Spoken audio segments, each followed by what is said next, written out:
Have you ever been deeply hurt by someone you trusted, and then asked yourself, how can I possibly be grateful for this pain? Have you ever been betrayed by a close friend, a partner, or even a spiritual mentor, and found yourself unable to forgive, let alone grow? Welcome back to the channel. I'm grateful you're joining us again. Today, we're exploring one of the most emotionally challenging yet spiritually crucial topics of all: how the pain caused by others might be not only necessary, but actually a sacred invitation toward your real transformation. There's a profound teaching in Buddhist tradition that says, your enemy is your teacher. Your suffering is your guide. And while this sounds poetic on paper, it feels impossible in practice. When you're in the middle of heartbreak, betrayal, or emotional devastation, gratitude is usually the last thing on your mind. But what if the ability to shift that perception is precisely what separates spiritual theory from spiritual mastery?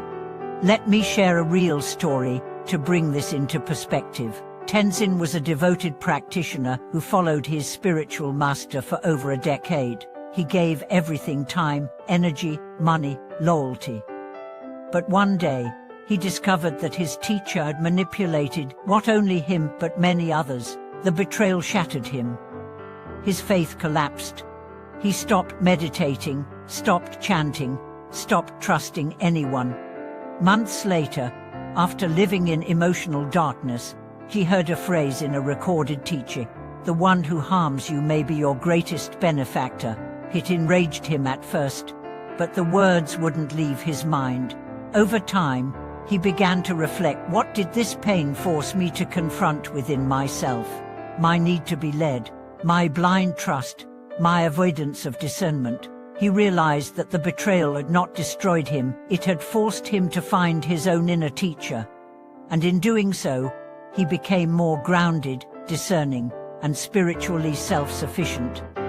He eventually said, "That betrayal was my liberation. It was the fire that burned my spiritual pride to ash." Here lies the first great secret of growth through pain. Pain forces clarity. Pain reveals what we've avoided, ignored, or spiritually bypassed. And in that clarity, we are offered two choices: to become bitter or to become better. Pain demands transformation. It strips away illusion. It calls your spirit out of hiding and says, "Now, choose who you want to become." There's a term in Tibetan Buddhism, Kalyanamasten, a noble friend. Sometimes, your noble friend wears the face of a deceiver, a critic, or an enemy. This doesn't justify their behavior, but it means their presence catalyzed your awakening in a way no comforting friend ever could. Think about it.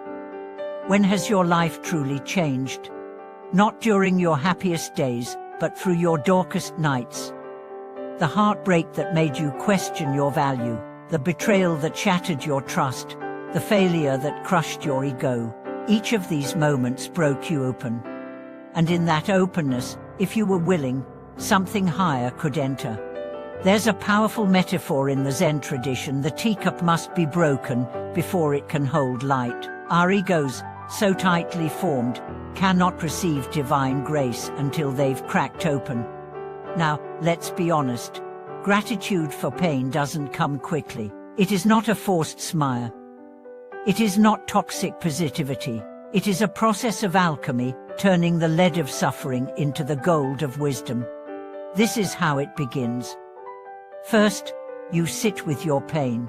No distractions, no numbing. Just presence. You say to your wound, "I am willing to feel you," and you cry, you rage, you mourn, you grieve. You allow the full depth of your emotion to surface, not to wallow in it, but to clear the space for healing. Next comes reflection. Ask yourself, what am I learning from this? Where is the mirror here?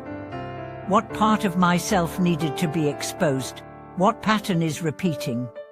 Who was I before this pain, and who am I becoming? Then, choose transformation. Maybe it means setting better boundaries. Maybe it means walking away from a relationship you once thought you couldn't live without. Maybe it means forgiving not for their sake, but for yours. Forgiveness is one of the most misunderstood spiritual practices. Forgiveness doesn't say, "What you did is okay." It says, "I refuse to carry the poison of your actions any longer." It is an act of sovereignty, not submission. There's another story that might help illustrate this. A woman named Marla was abused by her father throughout childhood. For years, she carried rage. She blamed herself. She numbed with substances. But in therapy, and through spiritual practice, she came to a startling realization. Her father was broken too. He had never healed his own pain, and while she could never excuse his actions, she could understand the lineage of trauma. Through that understanding, she found compassion, not approval, compassion. And through compassion, she forgave. That act didn't erase the past, it transformed it. It allowed her to become a powerful advocate for abuse survivors, to live a radiant life, not despite her past, but because of how she alchemized it. This brings us to a central insight. Real spiritual growth doesn't happen in peace. It happens in conflict. It doesn't bloom in approval. It blooms in adversity. If you've been hurt, I invite you not to rush into forgiveness or gratitude prematurely. But do know this, if you're willing to walk through your pain consciously, it will lead you somewhere sacred. Spiritual texts across traditions echo this wisdom.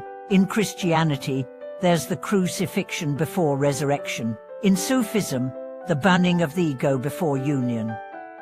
In Buddhism, the suffering of samsara before enlightenment. The path is the say, the descent before the rise. So ask yourself, what if this pain is your invitation? What if the betrayal isn't a curse, but a sacred contract? What if every person who hurt you agreed before this life to challenge you in exactly the way you needed to wake up? You don't have to believe that to benefit from it. Just let the question soften your heart. And here's something else to remember: even in your deepest pain, you were never alone. Spirit never abandoned you. Your soul never gave up, and right now, as you listen, there is something greater within you waiting to emerge. The question is not, why did this happen to me? The question is, what will I do with it now? Will you let your pain define you or refine you? Will you build walls around your heart or open it wider than ever before? Will you stay the same or will you rise, not in spite of your wounds, but because of them? You are not your trauma. You are the phoenix rising from it. You are the alchemist of your own story. And this pain, even this can be your turning point. So if you've been asking, how can I be grateful after being hurt? The answer is, you don't start with gratitude. You start with presence. You start with honesty. You start with honoring the wound. And slowly, over time, you discover that the wound is where the light entered, that the crack is where your strength grew, that the pain didn't break you, it broke you open. Thank you for watching this video. If it moved something inside you, please share your story in the comments. Let others know they're not alone.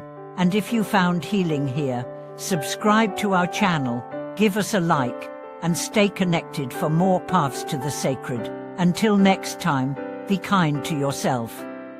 You're doing beautifully.